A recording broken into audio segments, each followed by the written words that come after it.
Hello बच्चों, कैसे हैं आप। तो बच्चों, हमने जो सीरीज ऑफ लेक्चर शुरू किया था क्लास 10th फिज़िक्स के लिए, ये उसी लेक्चर का लेक्चर नंबर 7 है। ठीक है बच्चों, लेक्चर नंबर 7 है उसी लेक्चर का। और इसमें मैं आपको आज पढ़ाने वाला हूँ बच्चों रिफ्रैक्शन। ठीक है, रिफ्रैक्शन ऑफ लाइट। ठीक है बच्चों, ठीक है।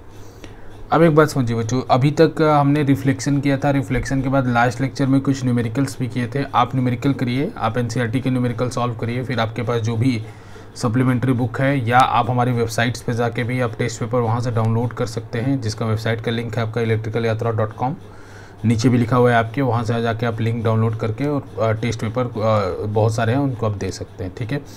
और बच्चों, अगर मैं ये बताना चाह रहा हूँ कि जैसे हम ऑनलाइन क्लासेस ले रहे हैं और इन क्लासेस में अगर मान लीजिए कोई क्वेश्चन है जो आपको नहीं आता है, या कोई क्वेश्चन है, कोई टॉपिक है जिसके ऊपर या कोई डाउट है जिसको आप करना चाहते हैं, तो उसके लिए बच्चों एक मैं मेल आईडी लिख रहा हूँ, उस पर आप मुझे जो डाउट्स है वो मेल कर सकते हैं। वो है इलेक्ट्रिकल यात्रा, वो मेल आईडी बच्चों इलेक्ट्रिकल यात्रा, बिल्कुल जैसा आप हमारे चैनल का नाम है और जैसा हमारे वेबसाइट का नाम है electricalyatra@gmail.com। ठीक है बच्चों, इसमें अपना नाम ज़रूर लिखिएगा बच्चों, क्योंकि हम नाम के साथ बताएंगे कि भाई इन्होंने ये क्वेश्चन पूछा था, और इस तरीके से इसको हम आपको क्वेश्चन, अब इसका एक अगर हमारे पास 3-4 क्वेश्चन 5 क्वेश्चन का एक सेट बन जाएगा एक पर्टिकुलर टॉपिक से बच्चों, तो इसको हम ज़रूर अपने यूट्यूब के चैनल पे अपलोड कर देंगे। ठीक है। और अगर आपको जैसे ही आप इस पर मेल भेजेंगे बच्चों, आपको पर्सनल भी मैं इसके क्वेश्चन को, आपका जो भी सोल्यूशन होगा उसको सॉल्व करके मैं उस पर रिप्लाई भेज दूँगा। अब और आप उसमें ज़रूर अगर रिक्वायरमेंट होगी तो आप मुझे अपना पर्सनल नंबर भी उसमें दे सकते हैं। तो अगर मुझे लगेगा कि वो टॉपिक मैं आपको व्हाट्सएप पे या फिर किसी और माध्यम से एक्सप्लेन करना होगा तो मैं भी वो एक्सप्लेन करूँगा, आपसे मैं कॉन्टैक्ट कर लूँगा। ठीक है। तो electricalyatra.com electricalyatra@gmail.com है, इस पर आप मुझे अपने क्वेश्चंस, अपने डाउट आप मेल कर सकते हैं। अगर 5 क्वेश्चन से 6 क्वेश्चन का एक सेट होगा बच्चों, तो उसको मैं अपने वेबसाइट पे अपलोड करूँगा। अदरवाइज अगर सिंगल क्वेश्चन या सिंगल डाउट होगा तो मैं आपको मेल पे ही रिप्लाई कर दूँगा, या ज़रूरत होगी तो मैं आपको कांटेक्ट कर लूँगा। ठीक। अब हम बात करते हैं बच्चों रिफ्रैक्शन के बारे में, कि भाई रिफ्रैक्शन की डेफिनीशन क्या है। रिफ्रैक्शन की डेफिनीशन क्या है। ठीक है बच्चों, तो रिफ्रैक्शन क्या होता है कि जब कभी भी लाइट एक मीडियम से दूसरे मीडियम में इंटर करती है बच्चों, एक मीडियम से दूसरे मीडियम में इंटर करती है, तो ये अपने पाथ से डेविएट कर जाती है बच्चों। ठीक है, मतलब इसका ओरिजिनल पाथ ऐसा था तो ये अपने पाथ से कुछ डेविएट कर गई। ये जो डेविएशन है बच्चों, इसी को कहते हैं अब रिफ्रैक्शन। एक लाइट का अपने ओरिजिनल पाथ से डेविएट हो जाना, इसको बोलते हैं रिफ्रैक्शन। तो इसका डेफिनेशन लिखना है तो लिख लीजिए बच्चों, व्हेनेवर ए लाइट रे enters from one medium to another medium, it deviate from its original path. This phenomenon is known as refraction. ठीक है बच्चों। तो चलो बच्चों देखते हैं, अब रिफ्रैक्शन पढ़ लिया तो इसके क्या क्या है बताओ, थोड़ा अगर आपको ब्रीफ बताऊँ तो ये बहुत एप्लीकेशन इसका बहुत ज़्यादा है बच्चों। जितने भी आपके लेंस है उसमें इसका एप्लीकेशन है, आप जितने भी ग्लास जितने लोग पहनते हैं उसमें इसका एप्लीकेशन है। उसके बाद बच्चों इस जो ट्विंकलिंग ऑफ स्टार है, इसमें भी इसका एप्लीकेशन है। ठीक है, क्या एप्लीकेशन है वो हम देखेंगे जब हम पढ़ेंगे human I and colourful world. फिर उसमें देखेंगे बच्चों कि रिफ्रैक्शन की वजह से ही 4 मिनट दिन और रात बड़े होते हैं बच्चों। 2 मिनट मतलब अगर रिफ्रैक्शन का फिनोमेना नहीं होता तो हमारे दिन और रात 4 मिनट से छोटे हो जाते हैं। हालांकि बहुत अप्रिशिएबल डिफरेंस नहीं है, बट फिर भी ठीक है। और रिफ्रैक्शन की वजह से जैसे बच्चों देखिए, अगर कोई भी बाल्टी वगैरह है, बकेट वगैरह, तो बकेट वगैरह के अंदर कोई भी चीज़ होती है तो वो हमें थोड़ी ऊपर दिखती है, दैट इज़ रिफ्रैक्शन। उसके बाद बच्चों एक और फिनोमेना, जैसे कि आपने देखा होगा कि पेंसिल अगर एक ट्रांसपेरेंट ग्लास के अंदर डालें तो वो हल्का सा लगेगा कि पेंसिल टूट गई है इस तरीके से कुछ, मतलब उसके पास से आपको लगेगा कि थोड़ा शिफ्ट हो गई है पानी के अंदर से ऊपर निकलते हुए। ये सब सारे एग्जांपल आपके रिफ्रैक्शन के हो। तो जैसे हम सब्जेक्ट में कॉन्सिक्वेंटली आगे बढ़ते जाएंगे, इसके एप्लीकेशंस भी हम देखते जाएंगे। ठीक है बच्चों, तो रिफ्रैक्शन के बाद हम बढ़ते बच्चों, सबसे पहले जो रिफ्रैक्शन स्टार्ट करने में हम पढ़ते हैं लॉज ऑफ रिफ्रैक्शन। जैसे हमने पढ़ा था बच्चों लॉ ऑफ रिफ्लेक्शन, वैसे हमारा पढ़ते हैं बच्चों लॉज ऑफ रिफ्रैक्शन। तो लॉज ऑफ रिफ्रैक्शन में पहला लॉ लिखो बच्चों, लॉज ऑफ रिफ्रैक्शन में तो लिखो पहला law, incident incident ray, refracted रे, मैं बता रहा हूँ बच्चों क्या होता है रिफ्रैक्टेड रे, अभी आप लिखो इंसिडेंट रे, रिफ्रैक्टेड रे and the normal, incident ray, refracted रे and the normal at the point of incidence, at the point of incidence will all lie in the same plane, will all lie in the same plane। तो ये अगर आप देखें बच्चों तो ये law of reflection के जैसा ही उसका कॉपी पेस्ट है, तो बिल्कुल हाँ उसी का कॉपी पेस्ट है, ठीक है बच्चों। तो इसमें देखो बच्चों एक दूसरा लॉ भी लिख लीजिए, फिर इसका डायग्राम एक साथ बताता हूँ और एक साथ उसको एक्सप्लेन करेंगे बच्चों। तो इसका सेकेंड लॉ लिख लीजिए। इस सेकेंड लॉ को बच्चों हम कहते हैं एक और लॉ इनके नाम से जानते हैं स्नेल्स लॉ। ये स्नेल्स का लॉ है, ठीक है बच्चों। स्नेल एक साइंटिस्ट के नाम पे ये स्नेल पढ़ा है वो बच्चों, ठीक है। स्नेल्स लॉ के बारे में लिखो बच्चों, स्नेल्स लॉ के बारे में लिखो बच्चों। The sine ratio of the angle of incidence, the sine ratio of the angle of incidence to the angle of refraction, to the angle of refraction is equal to a constant, is equal to a constant, ठीक है।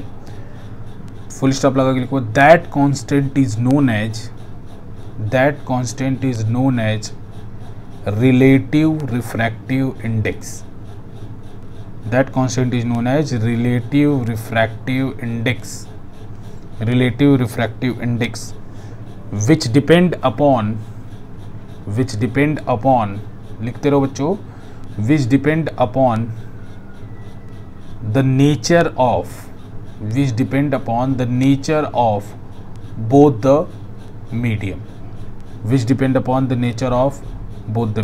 ठीक है। तो देखो बच्चों, जैसे मान लो कि पहला लॉ समझते हैं फिर दूसरा लॉ समझते हैं। जैसे एक मान लो एक मीडियम ये है, तो एक मीडियम ये है और ये मैंने नॉर्मल ड्रॉ किया। नॉर्मल से मान लो कि यहाँ पे एक लाइट इंसिडेंट कर रही है, तो अगर लाइट ये इंसिडेंट करे तो ये इंसिडेंट रही हुई, फिर इसके बाद ये लाइट फिर ऐसे रिफ्रैक्ट दूसरे मीडियम में जो जा रही है उसको हम कहेंगे रिफ्रैक्टेड रे, ठीक है। तो ये हमारी हो गई इंसिडेंट रे, जैसे वो रिफ्लेक्टेड रे होती है वैसे ये वाली जो रे होगी वो होगी रिफ्रैक्टेड रे, ठीक है बच्चों, रिफ्रैक्टेड रे, ठीक है। ये वाला जो एंगल है वो कहलाएगा एंगल ऑफ इंसिडेंस, एंगल आई कह रहा हूँ मैं, और ये वाला जो एंगल है वो कहलाएगा एंगल आर, जैसे उसमें आपको कहा जाता था एंगल आर, ठीक है। और ये जो है वो है नॉर्मल, जो नॉर्मल हमने यहाँ पे ड्रॉ किया ये है एन एंड डैश, ये है नॉर्मल, ठीक है।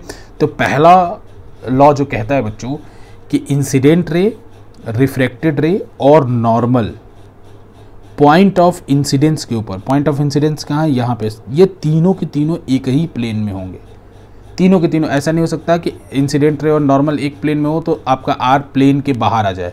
प्लेन के बाहर आने का मतलब ये पेपर एक प्लेन है बच्चों, तो अगर इस पेपर के अंदर इंसिडेंट रे और नॉर्मल है तो मैं इस बात की गारंटी दे सकता हूँ कि रिफ्रैक्टेड रे जो है वो इसी प्लेन के अंदर होगा। ऐसा नहीं होगा कि ये दोनों इस प्लेन में आ रही हैं तो रिफ्रैक्टेड रे इस प्लेन के बाहर हो जाए, ठीक है।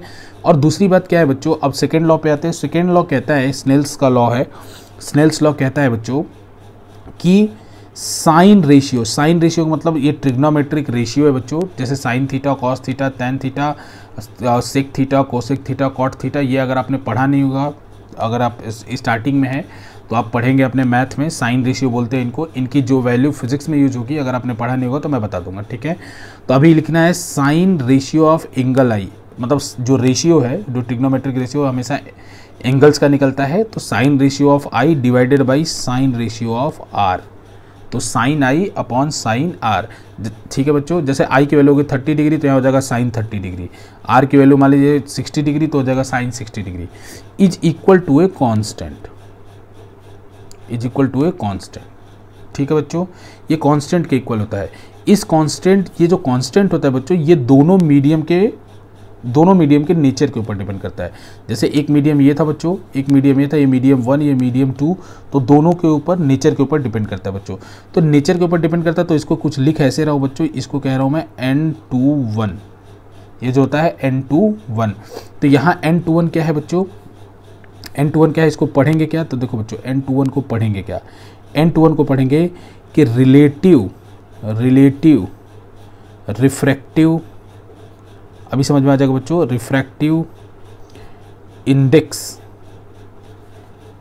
Of second medium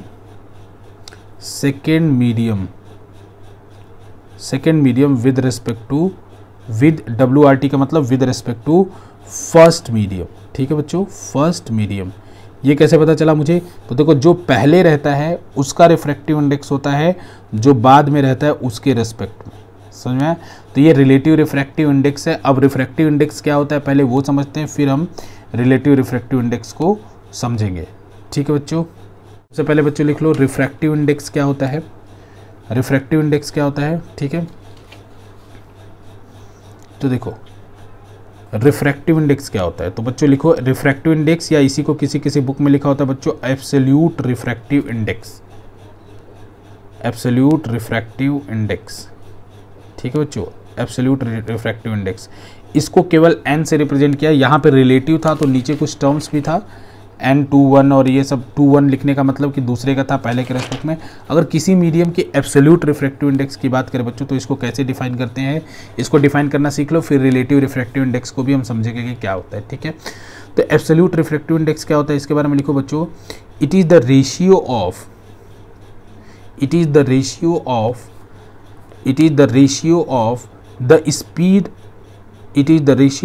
the speed of light in vacuum to the speed of light in that, जिस मीडियम का रिफ्रैक्टिव इंडेक्स निकाल रहे हैं बच्चों, इन दैट मीडियम। ठीक है, तो speed of light in vacuum divided by speed of light in that medium. ठीक है बच्चों, तो यानी मैं एक दूसरे, तब अब देखो बच्चों वैक्यूम की स्पेलिंग होती है VACWM, ये भी याद रखना, ये बिल्कुल सही लिखा हुआ है। अब देखो बच्चों एक दूसरे तरीके से भी समझने की बात है भाई, तो n को मैं लिख सकता हूँ C/V। तो C की वैल्यू कितनी होती है सबको पता है, लाइट की स्पीड वैक्यूम में होती है 3 × 10⁸ मीटर पर सेकेंड, और V क्या है, speed of the light in that medium. तो एक चीज़ और समझ सकता हूँ कि V क्या होता है भाई, 3 × 10⁸n हो जाएगा। तो इसका मतलब रिफ्रैक्टिव इंडेक्स हमको ये आइडिया देता है कि किसी मीडियम के अंदर जो स्पीड ऑफ लाइट है वो घट जाएगा, कितने टाइम्स घट जाएगा अपने वैल्यू से, जो कि इसकी वैल्यू है आपके वैक्यूम के अंदर। तो मान लो बच्चों किसी का रिफ्रैक्टिव इंडेक्स n = 2 है, ऐसा एग्जांपल समझो कि किसी का रिफ्रैक्टिव इंडेक्स n = 2 है। तो मैंने आपसे क्वेश्चन पूछा कि क्वेश्चन है जैसे भाई मान लो बच्चों n की वैल्यू मैंने आपको 2 दे दी, और मैंने पूछा what will be the speed of light in this medium, what will be the speed of light, what will be the speed of light in this medium. ये मीडियम जिसकी हम बात कर रहे हैं इसमें स्पीड ऑफ लाइट क्या होगा। ठीक है, तो ये कैसे निकाले बच्चों, तो देखो n की वैल्यू 2 है, तो यहाँ पे v की इक्वल टू कितना हो जाएगा, 3 × 10⁸ डिवाइडेड बाई 2। तो 2 से 2 कैंसिल करोगे तो बच्चों आएगा 1.5 × 10⁸ मीटर पर सेकेंड। मतलब रिफ्रैक्टिव इंडेक्स हमको इनडायरेक्टली ये आइडिया देता है बच्चों कि लाइट जब एक मीडियम से दूसरे मीडियम में जाती है तो कितने टाइम्स उसका स्पीड कम हो जाता है। ठीक है, कितने टाइम्स उसकी स्पीड कम हो जाता है। ठीक है बच्चों, क्लियर है, कोई दिक्कत नहीं, ये रेशियो होता है उसी चीज़ का। ठीक है, तो इसको बोलते हैं एब्सोल्यूट रिफ्रैक्टिव इंडेक्स। अब जरा रिलेटिव वाले पे अपने वापस आ जाते हैं, जो कि स्नेल्स लॉ में हमने यूज किया था। रिलेटिव रिफ्रैक्टिव इंडेक्स का कहने का मतलब क्या है, रिलेटिव रिफ्रैक्टिव इंडेक्स कहने का मतलब, ठीक है बच्चों, तो देखो यहाँ पे दो मीडियम था बच्चों, एक ऊपर इसका रिफ्रैक्टिव इंडेक्स मान लो n1 है, एक मीडियम था नीचे। ठीक है, एक ये पूरा मीडियम था नीचे और एक मीडियम था ऊपर। इसका एब्सोल्यूट रिफ्रैक्टिव इंडेक्स मान लो n1 है ऊपर वाले मीडियम का, इसका एब्सोल्यूट रिफ्रैक्टिव इंडेक्स मान लो n2 है। तो n21 अगर आपको निकालना है तो n21 निकालेंगे, तो n21 कैसे निकालेंगे, n2/n1। n21 मतलब अभी मैंने पीछे समझाया relative refractive index of the second medium with respect to first medium, तो आप लिखेंगे n2/n1। तो अगर n2/n1 है बच्चों, तो n2 की वैल्यू किसके बराबर होगी, c/v2। v2 मतलब क्या हुआ, speed of light in the second medium into, अब n1 है तो इसको n1 को अगर डिवाइड में है तो उसको उल्टा करके मल्टीप्लाई कर लूँ, तो यानी v1/c। ठीक है। और V1 क्या है, speed of light in the first medium, तो दोनों से कैंसिल कर दोगे तो बच्चों एक और रिलेशन निकल के आएगा V1/V2, ठीक है बच्चों। अब इसी रिलेशन को और फर्दर, तो एक बात समझना है, N21 अगर आपको दे रखा है बच्चों तो इनडायरेक्टली आप इसको समझोगे N2/N1 और इसके बाद ये इसको इक्वल समझोगे V1/V2 के, ठीक है बच्चों। क्लियर है यहाँ तक? तो देखो अब इस फॉर्मूले में जब हमने स्नेल्स लॉ लगाया था तो स्नेल्स लॉ में यहाँ N21 ही क्यों लिखा था, N12 क्यों नहीं लिखा था, ठीक है। तो याद रखना हमेशा जिस मीडियम में लाइट जाएगी उसका refractive index, relative refractive index निकाला जाएगा। याद रखना जिस मीडियम में लाइट जाएगी उसका रिलेटिव रिफ्रैक्टिव इंडेक्स निकाला जाएगा, किसके रेस्पेक्ट में, जिस मीडियम से लाइट आई है उसके रेस्पेक्ट में। तो यहाँ किससे लाइट आई है, 1 से, तो किस में गई है, 2 में, तो इसीलिए 2 का रिफ्रैक्टिव इंडेक्स निकाला गया किसके रेस्पेक्ट में, 1 में। तो जिसमें रिफ्रैक्टेड रे होगी, ऐसे समझ लो, जिसमें रिफ्रैक्टेड रे होगी वो मीडियम का रिलेटिव रिफ्रैक्टिव इंडेक्स निकाला जाएगा उस मीडियम के रेस्पेक्ट में जिसमें इंसिडेंट रे होगी, उस मीडियम के रेस्पेक्ट में जिसमें इंसिडेंट रे होगी। तो यार समझ लेना sin I by sin R will be equal to a constant. अब वो कांस्टेंट हम समझ चुके बच्चों, N21 होगा और N21 की वैल्यू भी हमने देख ली है कि भाई N21 दिया है तो हम क्या समझ सकते हैं, N2/N1 वेलोसिटी के टर्म में समझ सकते हैं V1/V2, ठीक है। और ऐसे बिल्कुल ये समझने वाली बात है, स्नेल्स लॉ कहता है कि अगर sin I upon sin R will be equal to relative refractive index of the medium in which the refracted ray will lie, ठीक है, with respect to the medium in which the incident ray will lie, ठीक है।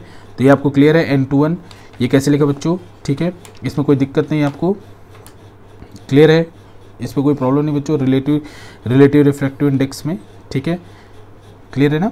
अच्छा अब एक बात और बच्चों, N21 जो लिखा आपने, N21 लिखा उसको किसकी वैल्यू लिखी बच्चों, N2/N1। अगर N12 लिखते तो क्या लिखते बच्चों, relative refractive index of first medium with respect to second, तो वो लिखते N1/N2। तो यहाँ से एक रिलेशन पता चल रहा है बच्चों कि अगर N21 आपको पता है तो ये किसके बराबर हो जाएगा, 1/N12 को, 1/N12 के। देख लो बच्चों यहाँ पे रिवर्स का रिलेशन है ना, तो आप इस तरीके से भी इस फॉर्मूले को भी इस तरीके से नोट कर सकते हो। क्लियर है बच्चों, क्लियर है यहाँ पे।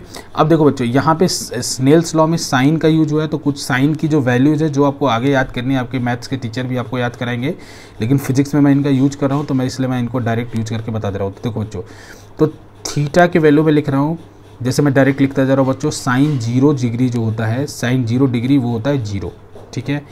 साइन 30 डिग्री जो होता है बच्चों, साइन 30 डिग्री होता है 1/2। साइन 45 डिग्री होता है 1/√2।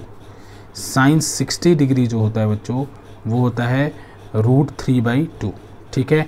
और साइन 90 डिग्री जो होता है बच्चों वो होता है 1। तो इतनी वैल्यू आपको याद होनी चाहिए, ठीक है बच्चों, इसको अपने नोटबुक में नोट कर लीजिए। ये वैल्यू आपको अभी फिजिक्स में याद होनी चाहिए, बाकी आपके जो मैथ्स वाले टीचर हैं वो आपको और भी वैल्यू बताएंगे, कॉस की बताएंगे, टेन की बताएंगे, वो सब उसमें भी मुझे अभी ज़रूरत नहीं है। तो अभी आप साइन की वैल्यूज़ आप इतना अपने नोटबुक में नोट कर लीजिए क्योंकि इसका आप यूज करने वाले हैं, ठीक है। तो चलिए बच्चों अब एक क्वेश्चन करते हैं कि जैसे मान लीजिए अगर एक बात और, अगर आप वैक्यूम की जगह आपको एयर दे रखा हो, अगर वैक्यूम की जगह आपको एयर दे रखा हो तो भी आपको उसको नियर अबाउट वैक्यूम मान के चलना है, ठीक है बच्चों। तो देखो, क्योंकि अगर मैं क्वेश्चन आपसे पूछूं what will be the refractive index of vacuum, question लिखो, question what will be the refractive index of vacuum, what will be the refractive index of vacuum, what will be the refractive index of vacuum, ठीक है बच्चों। Vacuum का refractive index क्या होगा, तो vacuum का refractive index निकालने के लिए n का फॉर्मूला क्या होता है बच्चों, C/V। तो अगर यहाँ पे दूसरा मीडियम भी वैक्यूम ही है जिसका रिफ्रैक्टिव इंडेक्स निकालना है वो भी वैक्यूम है, तो C/C हो जाएगा, तो C/C हो जाएगा तो कितना हो जाएगा 1। तो यानी refractive index of vacuum is 1, refractive index of vacuum is 1। उसी तरह से अगर एयर होता है बच्चों तो एयर का भी रिफ्रैक्टिव इंडेक्स लगभग 1.003 होता है, तो लगभग इसको वैक्यूम की तरह हम ट्रीट करके चलेंगे। तो चलो एक और क्वेश्चन करते हैं बच्चों, एक क्वेश्चन करते हैं, जैसे मान लो एक मीडियम है, ठीक है, और ऊपर वाला मीडियम है एयर। तो एयर है तो मान के चलोगे बच्चों उसका रिफ्रैक्टिव इंडेक्स कितना है 1। तो एक मीडियम है एयर और उसमें जो एंगल ऑफ इंसिडेंस है, ये कोई मीडियम है, मान लो बच्चों ट्रांसपेरेंट ग्लास है, ट्रांसपेरेंट ग्लास है, तो यहाँ पे एंगल बना मान लो 45 डिग्री, और यहाँ पे टकराने के बाद ये जो लाइट है ये सपोज कर लो एंगल बनाई 30 डिग्री। ठीक है बच्चों, एंगल बनाई 30 डिग्री। तो देखो अगर मैंने पूछा what is the refractive index of this medium, या ये मीडियम मैं कहूँ कि मीडियम ए, अगर ये मीडियम ए है तो आपको बताना है कि Na क्या होगा, यानी इस मीडियम का रिफ्रैक्टिव इंडेक्स क्या होगा।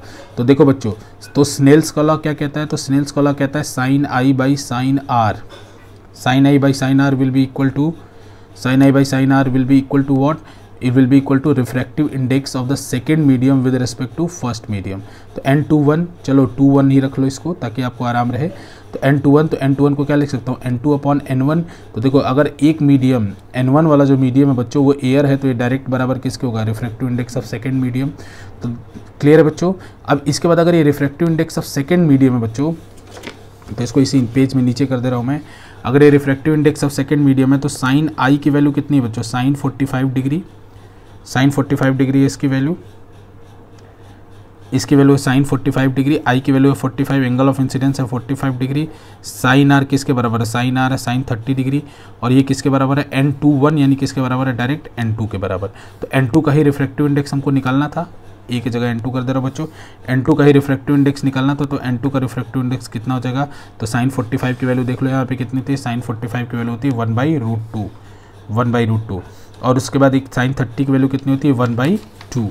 ठीक है बच्चों, तो ये हो जाएगा n2 बराबर हो जाएगा 1/√2 इंटू 1/2 है, तो उसको उल्टा करके मल्टीप्लाई कर दो तो कितना हो जाएगा 2/1। तो कैंसिल कर दोगे बच्चों, तो इसका रिफ्रैक्टिव इंडेक्स निकल के आएगा √2, जिसकी वैल्यू होती है अप्रॉक्सीमेटली 1.4। तो इसका रिफ्रैक्टिव इंडेक्स कितना निकल के आएगा सेकेंड मीडियम का, 1.4।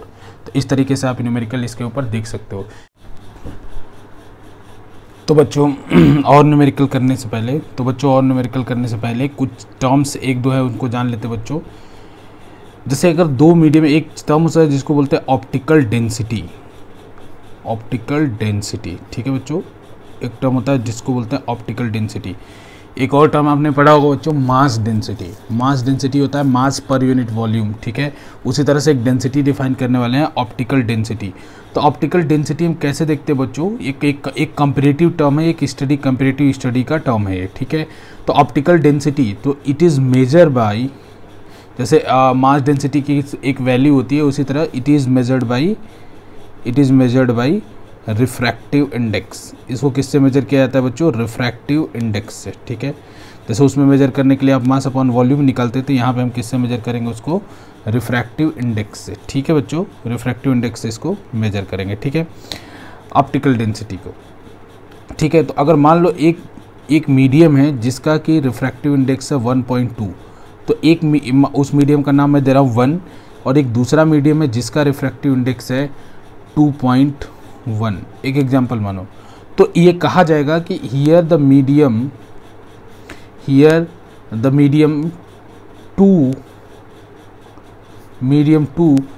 इज ऑप्टिकली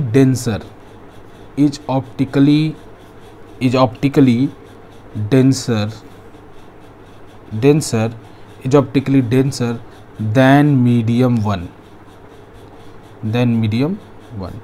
तो ऐसा कहा जाएगा बच्चों। ऑप्टिकल डेंसिटी देखने के लिए हमेशा आपको देखना होगा कि किसका रिफ्रैक्टिव इंडेक्स ज़्यादा है। It's a relative term. तो ऐसे बच्चों अगर मान लीजिए ऑप्टिकल डेंसिटी यहाँ पे आपने देखा, जो बड़ा होगा, जिसके रिफ्रैक्टिव इंडेक्स की वैल्यू बड़ी होगी उसकी ऑप्टिकल डेंसिटी आपकी ज़्यादा होगी। समझ में आया बच्चों।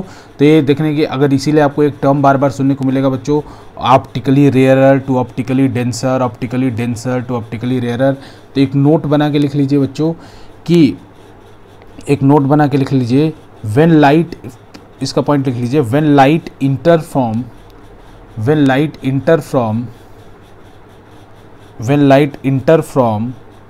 ऑप्टिकली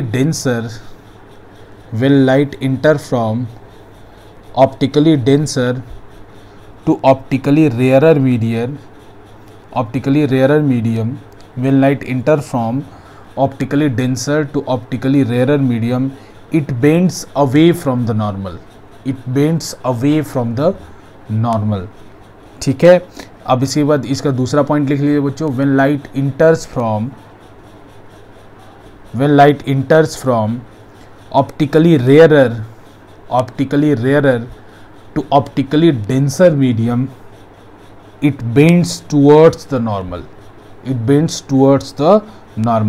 इसका कहने का मतलब क्या है बच्चों? तो सबसे पहले पहला पॉइंट समझ लेते हैं कि जब लाइट एक डेंसर मीडियम से रेयर मीडियम में जाती है तो नॉर्मल से अवे हो जाती है। ठीक है बच्चों, तो मान लो दो मीडियम था, एक मीडियम इधर था N1 और ये वाला मीडियम है N2। ठीक है, ये दो मीडियम है आपके, ऊपर वाला मीडियम N1 है और ये नीचे हमने बाउंड्री बनाई है मीडियम की, और ये नीचे वाला मीडियम जो है N2 है। अब इसके अंदर से मान लो एक लाइट चली, और मैं अभी क्या मान रहा हूँ बच्चों कि ये ऊपर वाला मीडियम ज़्यादा डेंसर है इन कंपैरिजन टू नीचे वाला मीडियम के। तो अगर ऊपर वाला मीडियम ज़्यादा डेंसर है बच्चों, इसका मतलब N1 will be greater than N2, means N1 is the denser medium. कौन सी डेंसिटी की बात करो बच्चों? ऑप्टिकल डेंसिटी की। तो N1 is denser then N2। ठीक है बच्चों, तो यहाँ पे लाइट अगर जब इंटर करेगी इस मीडियम से इस मीडियम के अंदर जाएगी तो ये नॉर्मल से दूर जाएगी, नॉर्मल से दूर जाएगी। नॉर्मल से दूर जाने का मतलब कि इसका angle of refraction, angle of incidence से बड़ा होगा। दूर जाने का मतलब बच्चों कि ये लाइट पहले नॉर्मल के यहाँ, ये नॉर्मल के पास थी, तो नॉर्मल से अब क्या होगी? दूर चली जाएगी, मतलब पहले जितनी पास थी उससे दूर चली जाएगी। इसी तरह से दूसरा केस बनाओ बच्चों, इसका जो सेकंड केस हमने बात किया, जो अभी सेकंड वाला डेफिनेशन लिखा कि ऐसा ही केस हो, फिर से N1 लेते हैं बच्चों, ये N2 लेते हैं, लेकिन अब की बार अंतर क्या है? N1 is less than N2, यानी N1 अगर N2 से बड़ा है तो अब की बार क्या है बच्चों? N2 एक ऑप्टिकली डेंसर मीडियम है, क्योंकि ऑप्टिकली रेयर या डेंसर किससे देख रहे हैं बच्चों? इससे देख रहे हैं रिफ्रैक्टिव इंडेक्स के वैल्यू से। तो जिसका रिफ्रैक्टिव इंडेक्स का वैल्यू ज़्यादा होगा वो ज़्यादा डेंसर होगा। ठीक है, तो इन दोनों में अभी N2 is optically denser and N1 is rarer. तो अब इससे जब लाइट जाती है बच्चों तो बेंड्स टूवर्ड्स द नॉर्मल हो जाती है, यानी पहले जितना एंगल ऑफ इंसिडेंस रहता है, एंगल ऑफ रिफ्रैक्शन उससे कम हो जाता है। ठीक है बच्चों, एंगल ऑफ इंसिडेंस और ये रहा एंगल ऑफ रिफ्रैक्शन, ये इससे कम हो जाता है। ठीक है, तो ये इस केस में ये वाला मीडियम क्या था बच्चों? डेंसर, और ये वाला मीडियम क्या था? रेयरर। ये वाला मीडियम रेयरर था, ऑप्टिकली डेंसर ऑप्टिकली रेयरर की बात कर रहा हूँ बच्चों। ठीक है, ये वाले केस में क्या था बच्चों? ये वाला मीडियम ऑप्टिकली रेयरर था, और ये वाला मीडियम ऑप्टिकली डेंसर था। ठीक है, ऑप्टिकली डेंसर था। ठीक है बच्चों, तो देखो, तो जब एक लाइट डेंसर से रेयरर मीडियम में जाती है तो अवे फ्रॉम द नॉर्मल भागती है, और जब लाइट डेंसर रेयरर से डेंसर में जाती है तो टूवर्ड्स द नॉर्मल जाती है। मतलब देखो बच्चों, ये लाइट यहाँ पे होती, अब यहाँ से क्या हो गई? दूर, लेकिन नॉर्मल से दूर चली गई। लेकिन इस केस में बच्चों ये लाइट यहाँ पे होती, लेकिन ये किधर चली गई? नॉर्मल के तरफ। तो यानी बेंड्स टूवर्ड्स द नॉर्मल और bends away from the normal. समझ में आया? अब ये आया कैसे? ये आपको कैसे पता चला सर कि ये नॉर्मल इधर बेंड करेगा या इधर, या कैसे पता चला आपको ये? तो देखो बच्चों, ये पता चला स्नेल्स लॉ से। कैसे स्नेल्स लॉ से पता चला? देखो, साइन आई अपॉन साइन आर, साइन आई अपॉन साइन आर बराबर बच्चों क्या होगा? इस दोनों ही केसेस के लिए होगा N21। N21 क्यों होगा? क्योंकि बच्चों इंसिडेंट रे किस में है? N1 में, और इन रिफ्रैक्टेड रे किस में है? N2 में।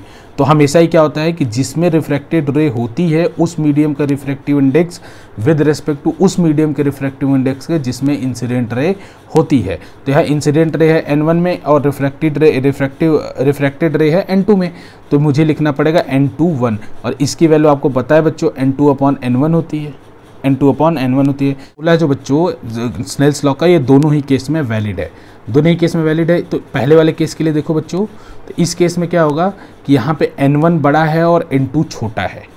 N1 बड़ा है, N1 बड़ा क्यों है बच्चों?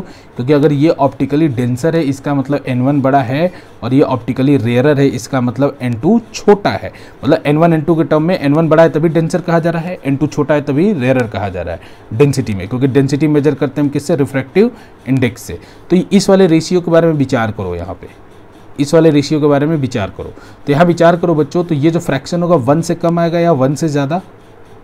1 से कम आएगा या 1 से ज़्यादा? तो देखो बच्चों, N1 है, N1 की वैल्यू हाई है इस केस में, और N2 की वैल्यू कम है। तो यहाँ पे देखो बच्चों, ये वाला जो फ्रैक्शन आएगा 1 से कम आएगा, तो इस फ्रैक्शन को भी 1 से कम होना चाहिए। ठीक है बच्चों। तो मैं आपको बता दूं साइन थीटा थीटा के डायरेक्टली प्रोपोर्शनल होता है।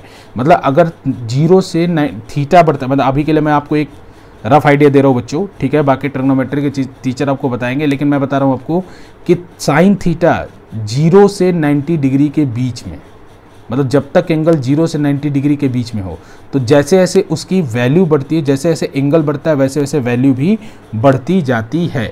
जैसे बच्चों लास्ट क्लास में आपने देखा होगा कि साइन 0 की वैल्यू कितनी थी, साइन 0 की वैल्यू थी 0 और साइन 90 की वैल्यू कितनी थी 1।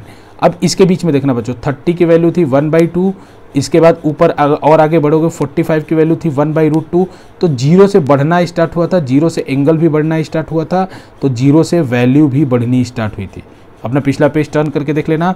तो 0 से जैसे जैसे देखो 0 से 30 हुआ तो उसी तरह से वैल्यू 0 से 1/2 हुई, फिर 30 से 45 हुआ तो 1/2 से 1/√2 हुआ, तो 1/2 से 1/√2 बढ़ा है, ठीक है। फिर उसके बाद 45 से 60 हुआ, ये भी बढ़ा, तो ये वैल्यू जो है 1/√2 से √3/2 हुई, तो 1/√2 से √3/2 बड़ा है। इन द सेम वे बच्चों 60 से 90 हुआ तो ये वैल्यू किसके बराबर हो गई 1 के। तो जैसे जैसे थीटा बढ़ता है वैसे वैसे साइन भी बढ़ता है, लेकिन कब तक 0 से 90 डिग्री तक ही, ये आपको आगे क्लियर हो जाएगा मैथ में बच्चों। लेकिन 0 से 90 डिग्री तक जैसे जैसे थीटा बढ़ता है वैसे वैसे साइन भी बढ़ता है।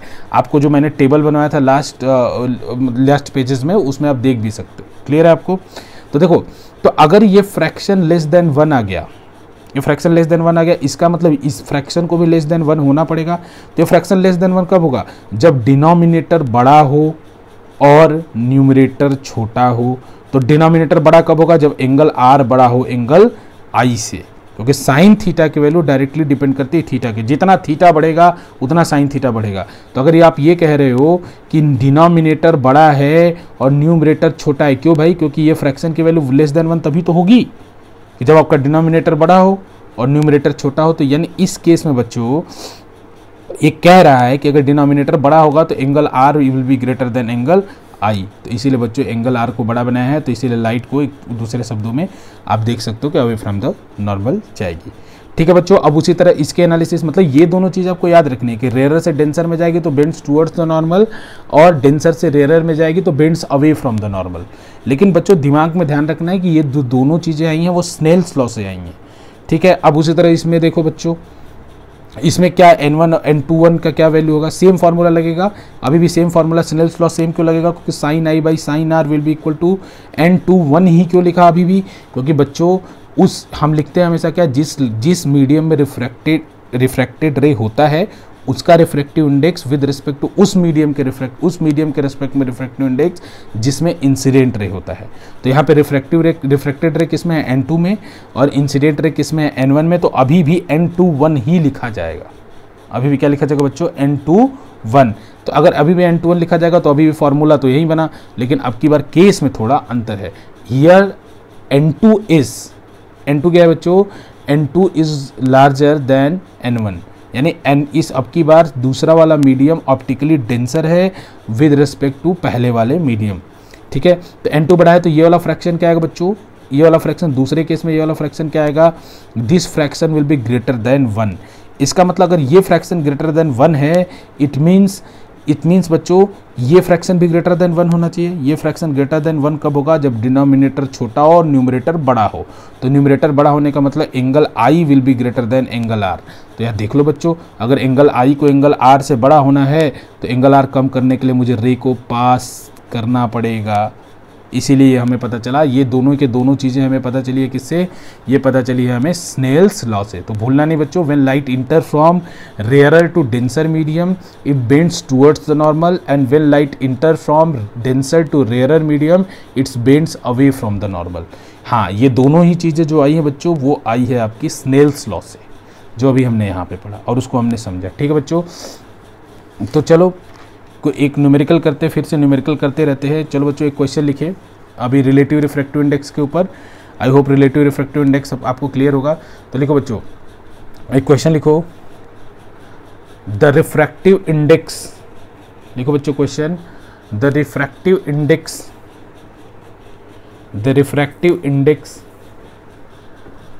Of glass, the refractive index of glass with respect to water, refractive index of glass with respect to water is 1.2, is 1.2। तो ऐसे लिखना चाहिए बच्चों, refractive index of glass with respect to water. कई बार इसको लोग ऐसे भी लिखते हैं बच्चों, NGW, ठीक है ना। तो कोई कुछ भी लिखो, ठीक है। ये इसकी वैल्यू मैंने कितनी बता दी आपको, 1.2। The refractive index of glass with respect to water, उसी तरह से ले सकते हो जैसे अभी तक 2 1 लेते आए थे, उसी तरह से अभी 2 की जगह क्या हो गया, G मतलब ग्लास, और इसके जगह क्या हो गया, वाटर, ठीक है। तो इसके बाद क्वेश्चन लिखो बच्चों, if refractive index of glass with respect to water is 1.2। अब उसके बाद फुल स्टॉप लगा के लिखो बच्चों, if the speed of light, full stop लगा के लिखो बच्चों, if the speed of light, if the speed of light in glass is, if the speed of light in glass is, if the speed of light in glass is 2 into 10 raised to power 8 meter per second, if the speed of light in glass is, if the speed of light in glass is 2 into 10 raised to power 8 meter per second, ठीक है। Full stop लगा के लिखो, find the speed of light, find the speed of light in the water, find the speed of light in the water, ठीक है बच्चों। अब ये क्वेश्चन, तो देखो बच्चों अभी तक आपको क्या सिखाया था कि n21 किसके बराबर होता है, n2/n1, और ये किसके बराबर हो जाता है, v1/v2 के, v1/v2 के। तो यहाँ देखो बच्चों, यहाँ क्या है, यहाँ है NGW। तो NGW का मतलब क्या हुआ, NG/nW। तो वेलोसिटी में उल्टा रिलेशन होता है बच्चों, तो ये क्या हो जाएगा, VW/VG, VW/VG। तो देखो बच्चों, तो NGW की वैल्यू कितनी दे रखी है, NGW की वैल्यू आपको दे रखी है 1.2, NGW की वैल्यू कितनी दे रखी है, 1.2, ठीक है। तो भाई ये किसके बराबर हो जाएगा, VW/VG के। अच्छा भाई, तो VW किसके बराबर हो जाएगा, VW बराबर हो जाएगा 1.2 इंटू VG के। अब इसके बाद बस बच्चों इसमें वैल्यू डाल दो, 1.2 into 2 into 10 raise to power 8, ठीक है बच्चों। तो ये कितना निकल के आएगा, 2.4 into 10 raise to power 8 meter पर second, 2.4 into 10 raise to power 8 meter पर सेकेंड। क्लियर है बच्चों, इसमें कोई दिक्कत नहीं कि अगर आपको रिफ्रैक्टिव इंडेक्स, रिलेटिव रिफ्रैक्टिव, ये क्या दे रखा था आपको, ये क्या दे रखा था, NGW क्या था बच्चों, ये था रिलेटिव रिफ्रैक्टिव इंडेक्स, एक मीडियम का रिफ्रैक्टिव इंडेक्स दूसरे मीडियम के रेस्पेक्ट में। अच्छा, ये ग्रेटर देन 1 था, इसका मतलब क्या हुआ बच्चों कि N2 बड़ा था और N1 छोटा था, ठीक है। ठीक है बच्चों, क्लियर है, कोई दिक्कत नहीं यहाँ तक, सबको यहाँ तक क्लियर है, ठीक है। तो रिफ्रैक्टिव इंडेक्स के ऊपर बच्चों और क्वेश्चन करो, तो और क्वेश्चन में बच्चों जैसे एक क्वेश्चन लिखो बच्चों, speed of light in water is, एक क्वेश्चन लिखो बच्चों, speed of light in water is, speed of light, speed of light in water is, speed of light in water is 2.25 into 10 raised to power 8 meter per second. Speed of light in water is 2.25 into 10 raised to power 8 meter per second, and in glass is, and in glass is, and in glass is, and in glass is 2 into 10 raised to power 8 meter per second. Speed of light in glass is 2 into 10 raised to power 8 meter per second. अब question है बच्चों, full stop लगा लो, question है ए, question का part number A है, find the refractive index in each case. Question है बच्चों, find the refractive index in each case. दूसरा बच्चों बी पार्ट है क्वेश्चन का, what of which of the two is optically denser, which of the two is optically denser, which of the two is optically denser, ठीक है बच्चों। अच्छा एक बात बताओ मुझे, बिना रिफ्रैक्टिव इंडेक्स कैलकुलेट किए क्या स्पीड देख के बता सकते हो कौन ऑप्टिकली डेंसर होगा? बिना रिफ्रैक्टिव इंडेक्स कैलकुलेट किए क्या तुम मुझे ये बता सकते हो कि कौन ऑप्टिकली डेंसर होगा? हाँ बता सकते हो, कैसे? क्योंकि n इज इक्वल टू कितना होता है बच्चों, c/v। c क्या होता है, speed of light in vacuum, divided by v क्या होता है, speed of light in that medium. तो एक बात समझो, n is inversely proportional to v, यानी जिसका स्पीड ज़्यादा होगा उसका रिफ्रैक्टिव इंडेक्स कम होगा, यानी वो ऑप्टिकली रेयरर होगा। जिसका स्पीड ऑफ लाइट कम होगा उसका रिफ्रैक्टिव इंडेक्स ज़्यादा होगा, इसका मतलब वो ऑप्टिकली डेंसर होगा। ठीक है, तो इन दोनों में कौन ऑप्टिकली डेंसर होगा? ऑप्टिकली डेंसर होगा ग्लास, क्योंकि उसके अंदर स्पीड जो है, स्पीड ऑफ लाइट क्या है, कम है इन कंपेरिजन टू दिस। ठीक है, इसे इनवर्स रिलेशन देख सकते हो या वैसे भी समझ सकते हो बच्चों, जो मीडियम जितना ज़्यादा डेंसर होगा उसके अंदर उतनी ज़्यादा स्पीड ऑफ लाइट कम होती जाएगी। अगर एक मीडियम में बहुत बहुत बहुत ज़्यादा ऑप्टिकली डेंसर है तो उसी रेस्पेक्ट में उसके अंदर स्पीड ऑफ लाइट भी घटती चली जाएगी। समझ आया बच्चों? स्पीड ऑफ लाइट घटती हुई चली जाएगी। क्लियर है सबको? अब एक बात समझो बच्चों, अब लाइट जो है बच्चों, लाइट एक वेव है, तो वेव के अंदर दोनों होता है बच्चों, एक होता है फ्रीक्वेंसी, ये क्लियर है? अच्छा बता दिया। अब इसका वैल्यूज कैलकुलेट करना है, कर लोगे वैल्यूज, कैसे कैलकुलेट कर लोगे वैल्यूज बताओ। एन डब्ल्यू की वैल्यू कैसे होगी? तो एन डब्ल्यू की वैल्यू निकालनी होगी तो 3 × 10⁸ मीटर पर second divided by speed, c by v वाला फॉर्मूला लगा रहा हो बच्चों, तो c तो हमेशा वही रहेगा, तो स्पीड हो जाएगा 2.25 × 10⁸। अब सॉल्व कर लेना, जो भी वैल्यू है 3 डिवाइडेड बाई 2.25। ठीक है, इसको सॉल्व कर लेना जो भी वैल्यू है। ठीक है, अब उसके बाद चलो एन जी की वैल्यू कितनी होगी? तो एन जी वी की वैल्यू भी वही होगी 3 × 10⁸ डिवाइडेड बाई 2 × 10⁸। अब इसको भी सॉल्व कर लेना 3/2। ठीक है, जो भी वैल्यू है, इसकी कोई यूनिट नहीं होती रिफ्रैक्टिव इंडेक्स की, तो डायरेक्ट वही आंसर होगा। ठीक है, खैर ये बात तो हो गई। अब एक चीज़ बताना चाहता हूँ बच्चों, जो अभी तक आपको रिलेशन मैंने बताया है उसमें एक चीज़ मैं फर्दर ऐड करना चाहूँगा बच्चों। देखो n2 जो होता है वो किसके बराबर होता है? n2/n1 के। ये आपने पढ़ लिया। ये अभी भी इक्वल होता है किसके? v1/v2 के। और एक और चीज़ मैं बता रहा हूँ बच्चों, ये एक और चीज़ के इक्वल होता है λ1/λ2 के, λ1/λ2 के। अब λ1 क्या है भाई? λ1 क्या है? ये है, लिख लेना इसको बच्चों, λ1 क्या है? वेवलेंथ। दो चीज़ पढ़ी होगी बच्चों, वेवलेंथ और फ्रीक्वेंसी। अभी 9th पास आउट करके अगर आए होगे तो उसमें पढ़ा होगा बच्चों पक्का आपने, है ना? तो λ1 है बच्चों wavelength of light in medium 1, wavelength of light in medium 1। λ2 क्या है? सिमिलरली लिख सकते हो wavelength of light, wavelength of ठीक है बच्चों, wavelength of light in medium 2, wavelength of light in medium 2। इस तरीके से देख रहे हो बच्चों, ये किसके बराबर होता है? λ1/λ2 के बराबर। ये कैसे आता है बच्चों? थोड़ा सा मैं इसका ब्रीफ कर दूं, ठीक है? बाकी लोग चाहो तो स्किप भी कर सकते हो, लेकिन जो अगर जानना चाह रहे हो उनके लिए बता रहा हूँ कि यह होता कैसे बच्चों। तो देखो बच्चों, तो v बराबर होता है f इंटू लैम्डा, v क्या है? स्पीड, क्योंकि बच्चों लाइट एक वेव है, तो वेव की जो स्पीड होती है वो बराबर होती है किसके? फ्रीक्वेंसी इंटू वेवलेंथ के बराबर। जो भी वेव होगी, अभी अपने साउंड वेव पढ़ा होगा बच्चों, तो उसमें हमेशा स्पीड जो होती है वो बराबर होती है किसके? फ्रीक्वेंसी इंटू वेवलेंथ के। ठीक है बच्चों, तो ये v जो है वो किसका प्रोडक्ट होता है? फ्रीक्वेंसी और वेवलेंथ का। तो जब लाइट एक मीडियम से दूसरे मीडियम में जाती है तो v बदलता है। आपने अभी देखा बच्चों, न्यूमेरिकल करके भी देखा कि लाइट जब एक मीडियम से दूसरे मीडियम में जा रही है तो ये v बदल रहा है। तो क्वेश्चन ये पूछा जा रहा है भाई कि इन दोनों में कौन बदल रहा है? अगर v बदल रहा है मतलब इन दोनों के प्रोडक्ट में से कोई ना कोई बदल रहा होगा, या तो फ्रीक्वेंसी बदल रहा होगा या वेवलेंथ बदल रहा होगा। तो बच्चों याद रखना, फ्रीक्वेंसी एक मीडियम से दूसरे मीडियम में अगर लाइट जाती है तो उसकी फ्रीक्वेंसी कभी नहीं बदलती है। एक मीडियम से दूसरे मीडियम में लाइट जाती है तो उसकी फ्रीक्वेंसी कभी नहीं बदलती है, केवल और केवल वेवलेंथ बदलता है।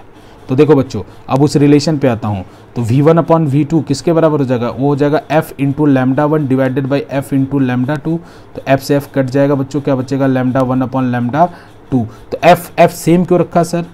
f सेम इसलिए रखा बच्चों क्योंकि लाइट जब एक मीडियम से दूसरे मीडियम में जाती है तो उसका केवल और केवल वेवलेंथ बदलता है, ना कि उसकी फ्रीक्वेंसी।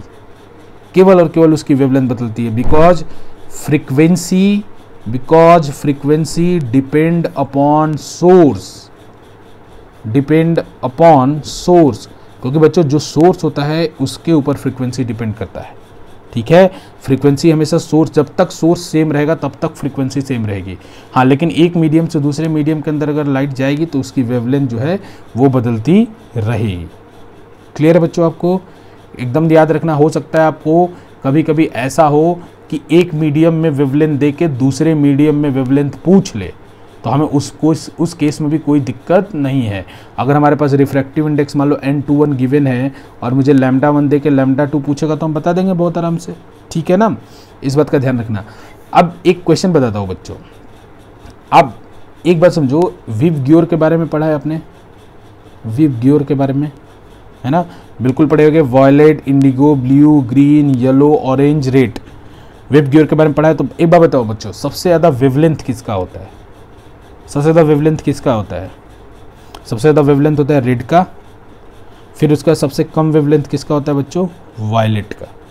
सबसे ज़्यादा कम वेवलेंथ किसका होता है? वायलेट का। एक बात बताओ, जब लाइट एक मीडियम से दूसरे मीडियम में जाती है तो उसका तो वेवलेंथ बदल जाता है, तो क्या मतलब लाइट का कलर भी बदल जाएगा? अगर ग्रीन लाइट मान लो पानी के अंदर इंटर की तो क्या कुछ और कलर की हो जाएगी?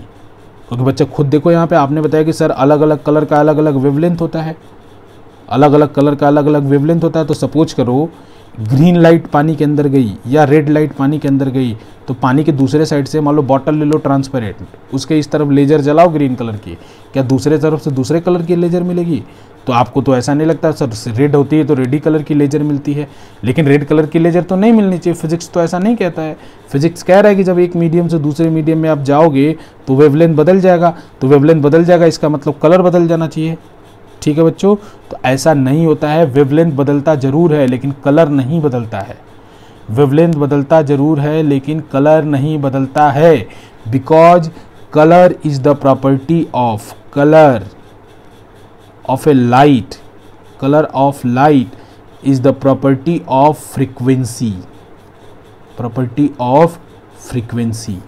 इसीलिए याद रखना, ये क्वेश्चन आपसे लोग पूछ सकते हैं कि जब लाइट एक मीडियम से दूसरे मीडियम के अंदर जाती है तो उसका तो वेवलेंथ बदल जाता है, उसका वेवलेंथ बदलता है। और आप अच्छे से विव ग्योर में आप जानते हो कि भाई वेवलेंथ, जो वेवलेंथ के ऑर्डर के हिसाब से आप जानते हो भाई कि सबसे ज़्यादा वेवलेंथ रेड का, सबसे कम वेवलेंथ वायलेट का। इन दोनों के बीच में इधर की तरफ अगर मैं बढ़ता जाऊं तो वेवलेंथ घटता जाएगा। तो इसका मतलब अगर यहाँ पे एक मीडियम से दूसरे मीडियम में भी लाइट जा रही तो भी तो वेवलेंथ घट रहा है। तो इसका मतलब क्या, अगर आपने रेड कलर की लाइट डाली तो दूसरे कलर की लाइट हो जाएगी, क्योंकि भाई आपने देखा कि वेवलेंथ के हिसाब से लाइट बदल जा रहा है लाइट का कलर। तो बच्चे इतना याद रखना कि colour of light is the property of frequency, not the wavelength, not the wavelength. मतलब कलर जो है वो केवल और केवल फ्रीक्वेंसी पे डिपेंड करता है। अगर फ्रीक्वेंसी चेंज होगा एक लाइट का तभी कलर चेंज होगा, लेकिन जब लाइट एक मीडियम से दूसरे मीडियम में जाती है बच्चों, तो उसका क्या चीज़ ऐसा है उसका जो चेंज नहीं होता है? फ्रीक्वेंसी। तो इसका मतलब उसका कलर भी चेंज नहीं होगा, ठीक है बच्चों। तो अभी तक जो हमारे पास नॉन मटेरियल है बच्चों, ठीक है, ये क्लियर है बच्चों, आपको कोई दिक्कत नहीं। एक इस तरीके से मैंने क्वेश्चन आपसे पूछ लिया, बस एक छोटा सा, आप चाहे तो इसको स्किप भी कर सकते हैं, आपको बहुत डिटेल में पढ़ने को ये सब चीज़ें मिलेगी, ठीक है। अब देखिए बच्चों, अभी तक जो नॉन मटेरियल हमारे हैं उनमें जो सबसे ज़्यादा रिफ्रैक्टिव इंडेक्स होता है वो डायमंड का होता है। उसकी रिफ्रैक्टिव इंडेक्स होती है 2.42। डायमंड की रिफ्रैक्टिव इंडेक्स, ये किस रिफ्रैक्टिव इंडेक्स की बात कर रहा हूँ मैं? रिलेटिव की नहीं, एब्सोल्यूट रिफ्रैक्टिव इंडेक्स की, ठीक है, ठीक है। तो आप speed of light in diamond निकाल सकते हैं, इसको एज ए टास्क लिख लीजिए, निकाल लीजिएगा। सिंपल, आपको मालूम है c/n, क्योंकि n बराबर c/v तो v बराबर c/n, तो डायरेक्ट निकल जाएगा 3 × 10⁸ × 2.42, ठीक है बच्चों, जो भी आए। बस मुझे इतना बताना था कि डायमंड जो नॉन मटेरियल हमारे पास है उसमें 2.42 डायमंड का सबसे ज़्यादा रिफ्रैक्टिव इंडेक्स होता है। अब एक एग्जांपल बताता हूँ बच्चों, रिफ्रैक्टिव इंडेक्स किसके बारे में बताता है? ऑप्टिकल डेंसिटी के बारे में। तो इसको कभी भी मास डेंसिटी से कंपेयर नहीं करना चाहिए। ऐसा नहीं समझना चाहिए कि जो ज़्यादा गाढ़ा होगा, गाढ़ा होने का सेंस मतलब जो ज़्यादा जिसकी मास डेंसिटी ज़्यादा होगी उसकी ऑप्टिकल डेंसिटी भी ज़्यादा होगी, ठीक है। ऐसा कोई ज़रूरी नहीं है कि हो, इसका ऐसा कोई ज़रूरी नहीं है कि हो। मैं एक एग्जांपल बता रहा हूँ बच्चों, ठीक है, एक एग्जांपल बता रहा हूँ वाटर और टर्पेंटाइन ऑयल का। एक एग्जांपल बता रहा हूँ बच्चों वाटर का और टर्पेंटाइन ऑयल का, ठीक है बच्चों। तो वाटर का जो रिफ्रैक्टिव इंडेक्स होता है वो होता है 1.33 और टर्पेंटाइन ऑयल का जो रिफ्रैक्टिव इंडेक्स होता है 1.47, ठीक है। तो यह कौन ज़्यादा ऑप्टिकली डेंसर हुआ, वाटर और टर्पेंटाइन में से टर्पेंटाइन ऑयल जो है उसमें कौन ज़्यादा ऑप्टिकली डेंसर हुआ? आंसर कौन सा है आपका? टर्पेंटाइन ऑयल, क्योंकि टर्पेंटाइन ऑयल का रिफ्रैक्टिव इंडेक्स ज़्यादा है। लेकिन अगर मैं मास डेंसिटी की बात बताऊं बच्चों, तो वाटर की mass density is greater than the turpentine oil. देखो बच्चों, मैं इसीलिए बता रहा हूं कि there is no any direct relation between the mass density and the optical density. They both are the separate thing. अगर उनके बीच में कोई कोइंसिडेंस या कोई पैटर्न दिख रहा है, ये केवल जस्ट एक इत्तेफाक है, ठीक है। तो उसी तरह से बच्चों याद रखना है कि मास डेंसिटी से कोई कंपैरिजन नहीं करना। उसका एक एग्जांपल, जो कि बहुत सारे एग्जांपल आपको सूट करेंगे, हो सकता है 60 to 70% केस आपको सूट करे कि भाई जो चीज़ ज़्यादा डेंसर होगी उसकी ऑप्टिकल डेंसिटी भी उसकी ज़्यादा दिखेगी, ठीक है। लेकिन आपको याद रखना है ऐसे भी एग्जांपल हैं जैसे कि वाटर और टर्पेंटाइन ऑयल, जिसमें turpentine oil is optically denser then water but the mass density of water is greater than the turpentine oil, यानी जो मास डेंसिटी और टर्पेंटाइन ऑयल से ज़्यादा होगी, ठीक है बच्चों। क्लियर है यहाँ तक आपको? अब बाकी न्यूमेरिकल इसके ऊपर सॉल्व करते रहेगा। अगर कोई डाउट हो तो electricalyatra@gmail.com पे मुझे लिखिएगा, ठीक है, और मैं आपको डाउट को क्लियर करूँगा, ठीक है।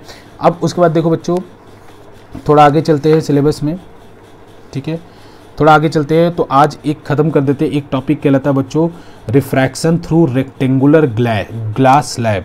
रिफ्रैक्शन थ्रू, हेडिंग डालो बच्चों, रिफ्रैक्शन थ्रू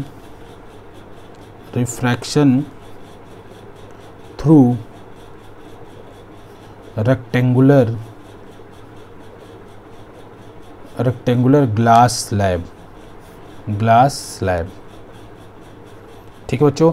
ग्लास स्लैब है मतलब ये समझ लो, ये मैं टॉप व्यू देख रहा हूँ बच्चों, टॉप व्यू बना रहा हूँ। बाकी ग्लास स्लैब 3D में होगा क्योंकि ये क्यूबॉइड शेप का होगा, ये बिल्कुल बिस्किट की तरह है समझ लो, या किसी भी उसकी तरह, ठीक है। ये क्यूबॉइड शेप का, मैं उसका टॉप व्यू देख रहा हूँ ग्लास स्लैब का, ऊपर से देख रहा हूँ इसको, ठीक है। इसकी एक मोटाई भी होगी, नीचे इसकी एक मोटाई भी होगी, ठीक है।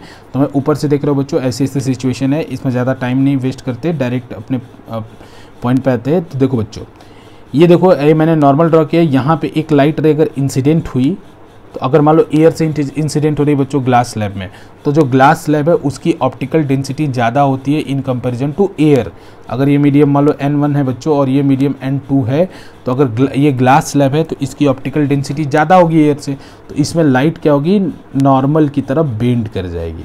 मतलब अगर सीधी लाइट ऐसे जाती है तो ये नॉर्मल की तरफ बेंड कर जाएगी। बेंड करने के बाद बच्चों फिर ये जाके इस हिस्से पर टकराएगी और यहाँ पर नॉर्मल गिरेगा, ठीक है। मैं इसको और एक्सटेंड कर ले रहा हूँ बच्चों, क्योंकि ये क्यों एक्सटेंड कर रहा हूँ आपको पता चलेगा, ठीक है। यहाँ पे जाएगी बच्चों, और यहाँ पे जाने के बाद अब इस देखो, इस जगह पे स्नेल्स लॉ लगेगा। जहाँ जहाँ इंटरफेस होगा, जहाँ जहाँ दो मीडियम मिलेंगे वहाँ वहाँ स्नेल्स लॉ लगेगा। तो देखो बच्चों, यहाँ पे स्नेल्स लॉ लगा I और R, और यहाँ भी स्नेल्स लॉ लगेगा क्योंकि यहाँ भी दो मीडियम अंतर हो रहा है। तो जहाँ जितने मीडियम का, जहाँ दो मीडियम जहाँ चेंज होगा वहाँ वहाँ स्नेल्स लॉ लगेगा। तो यहाँ भी स्नेल्स लॉ लगा, तो हमें पता चला कि भाई ठीक है वो पास आएगी light.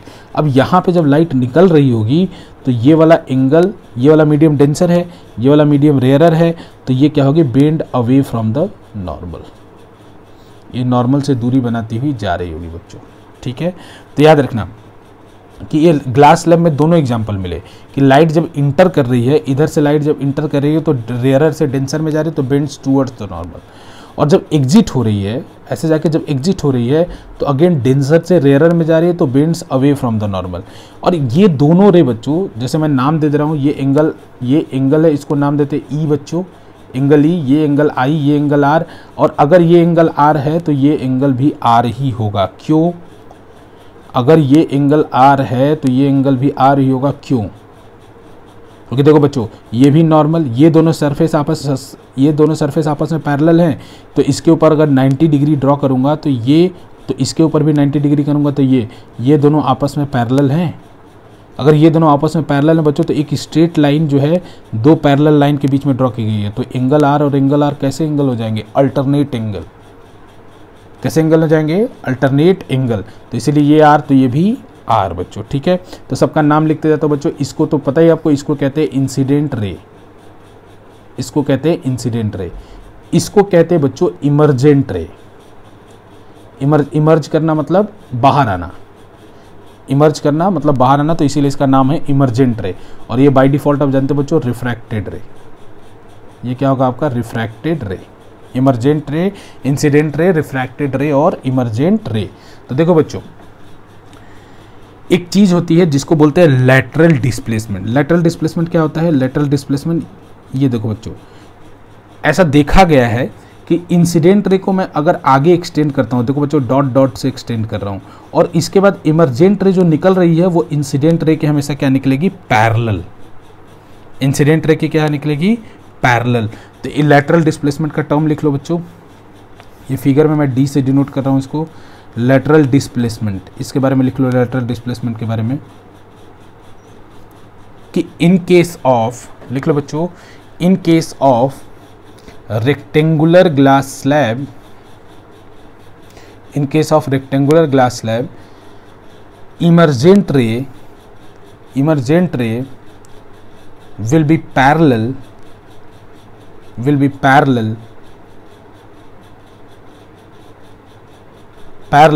to the incident ray. Emergent ray will be parallel to the incident ray. ठीक है, emergent ray will be parallel to the incident ray, and the distance between the emergent ray and incident ray, and the distance between the emergent ray and the incident ray is called lateral displacement. This D, rectangular glass slab के case में हमेशा ही incident ray और emergent रे एक दूसरे के parallel होगी।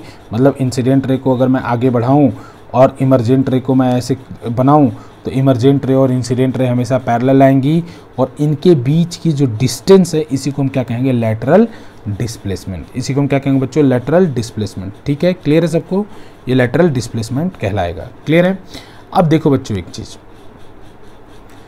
ये यहाँ तक क्लियर है। अब एक चीज़ इसमें और नोट कर लो बच्चों, angle of incidence angle of emergent will be always equal to angle of incidence. इस केस में रेक्टेंगुलर ग्लास स्लैब के केस में एंगल ई, मतलब एंगल ई कहने का मतलब क्या हुआ बच्चों? Angle of emergent will be always equal to angle of incidence. Angle of emergent will be always equal to the angle of incidence.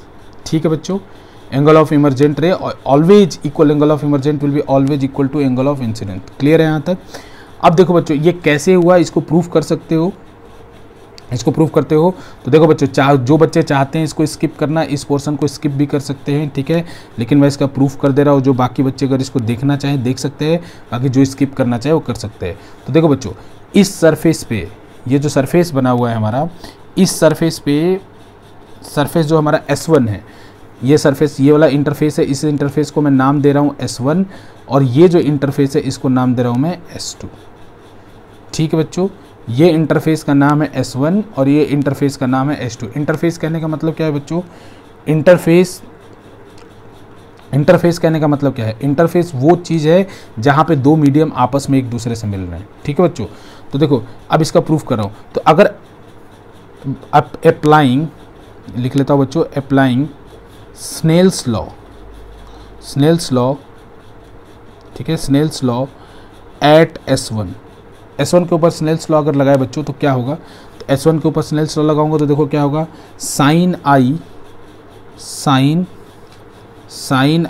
Upon sine r. देखो बच्चों, sine I upon sine are will be equal to किसके होगा? n/1, क्योंकि refracted रे किस में है? Second medium में, और इंसिडेंट रे किस में है? फर्स्ट मीडियम में। तो ये किसके बराबर होगा? That will be equal to n/1, that will be equal to n2 upon n1, that will be equal to n2 upon n1, और ये इक्वेशन हो गया 1। ठीक है बच्चों, अब उसके बाद देखो बच्चों, applying Snell's law at S2, applying Snell's law at S2। अगर S2 के ऊपर स्नेल्स लॉ लगाओगे बच्चों तो देखो S2 के ऊपर सेंस लॉ लगाओगे तो ये S2 के ऊपर जो रे इंसिडेंट हो रही है किधर से हो रही है, इधर से। रे आ किधर रही है, इस इंटरफेस पे अंदर से। तो इंसिडेंट रे किसके अंदर हुआ, 2 के अंदर। तो इसका लिखा जाएगा क्या बच्चों, इसका लिखा जाएगा साइन ऑफ आर। देख लो बच्चों, भले ही आर लिखा हुआ है लेकिन एंगल ऑफ इंसिडेंट ये है, क्योंकि इस सरफेस पे रे गिर कैसे रही है, ऐसे। तो यहाँ लिखा जाएगा sine of r divided by sine of e. Sine of e क्यों बच्चों, क्योंकि जिस मीडियम में बाहर निकल रही है तो ये वाला एंगल ऑफ रिफ्रैक्शन होगा इसके लिए, तो क्या कहलाएगा, साइन ऑफ ई। ठीक है, क्योंकि इस वाले इंटरफेस के लिए भले ही आर लिखा हुआ है बच्चों, लेकिन इंसिडेंट रे ये है और रिफ्रैक्टेड रे ये है। ठीक है, तो यहाँ पे साइन आर अपॉन साइन ई होगा बच्चों, और ये किसके बराबर होगा, ये किसके बराबर होगा। अब क्या लिखूँ मैं, n21 लिखूँ या n12 लिखूँ, सोचो। तो देखो रिफ्रैक्टेड रे जो मतलब ये रिफ्रैक्टेड रे कहने का मतलब कि जो रे बाहर निकल रही है, इंसिडेंट रे ये है, सेकेंड मीडियम के लिए इंसिडेंट रे ये है, रिफ्रैक्टेड रे ये है। तो रिफ्रैक्टेड रे किस में है, 1 में, और इंसिडेंट रे किस में है, 2 में। तो मैंने हमेशा क्या कहा था, उस मीडियम का रिफ्रैक्टिव इंडेक्स जिसमें रिफ्रैक्टेड रे होता है, किसके रेस्पेक्ट में, उस मीडियम के रेस्पेक्ट में जिसमें इंसिडेंट रे होता है। तो यहाँ पे रिफ्रैक्टेड रे किस में है, 1 में। तो इसीलिए हम यहाँ पे लिखा जाएगा n12। तो n12 किसके बराबर होगा बच्चों, n1 अपॉन n2। और ये रहा इक्वेशन नंबर सेकेंड। अब क्या करो बच्चों, equation number 1 into equation number second कर दो, दोनों को प्रोडक्ट कर दो। प्रोडक्ट करना मतलब इन दोनों लोग का LHS मल्टीप्लाई कर दो और RHS मल्टीप्लाई कर दो। n21 n12 हटा के n21 देखो, तो LHS मल्टीप्लाई कर लो। मैं करके दिखा रहा हूँ बच्चों, साइन आई upon sine r into sine r upon sine e. ठीक है, इन दोनों का मल्टीप्लाई कर दिया। अब इन दोनों का मल्टीप्लाई कर रहा हूँ, तो इन दोनों का मतलब n2 upon n1 into n1 into n2। तो that will B n2 upon n1 into n1 upon n2। LHS का भी मल्टीप्लाई कर दिया और RHS का भी मल्टीप्लाई कर दिया। कट गया, साइन आर कट गया। तो यहाँ से मिला क्या बच्चों, यहाँ से अगर आप सॉल्व करोगे तो आपको मिला क्या, यहाँ से मिला क्या बच्चों, तो यहाँ से आपको मिला बच्चों sine I upon sine e is equals to 1। It means angle of i will be equal to angle e. It means angle i will be equal to angle e. तो यहाँ से ये प्रूफ हुआ था बच्चों, angle of incidence is equal to angle of emergent. लेकिन जो बच्चे, बस आपको ध्यान क्या रखना है, मतलब खैर ये आपको प्रूफ तो नहीं आएगा, लेकिन आपको ध्यान क्या रखना है, लेकिन प्रूफ करने के लिए हम बस ये, इससे हम एक चीज़ सीखने को ही मिला बच्चों, सीखने को ये मिला कि कैसे हम अलग अलग इंटरफेस पे स्नेल्स लॉ लगा सकते हैं। ठीक है, अब देखो बच्चों, एक चीज़ आपको जो ध्यान रखना है कि एंगल आई एंगल ई के बराबर होता है, हमेशा ध्यान रखना है, एंगल आई एंगल ई के बराबर होता है, और ये दोनों एंगल इक्वल होते हैं।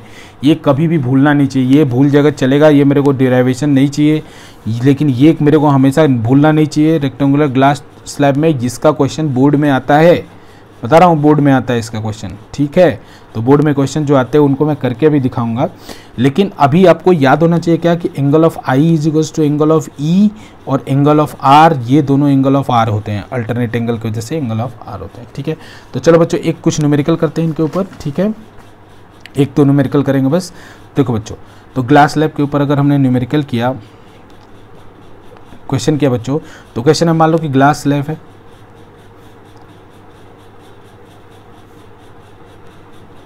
ठीक है, इसका रिफ्रैक्टिव इंडेक्स मान लो n है, और ये बाहर एयर है, ये बाहर एयर है बच्चों। तो एयर है तो बाय डिफॉल्ट उसका रिफ्रैक्टिव इंडेक्स आपको क्या मानने को बोला था मैंने, 1, 1.003 होता है, तो आप लगभग 1 पॉइंट होता है, उसको आप मान सकते हो।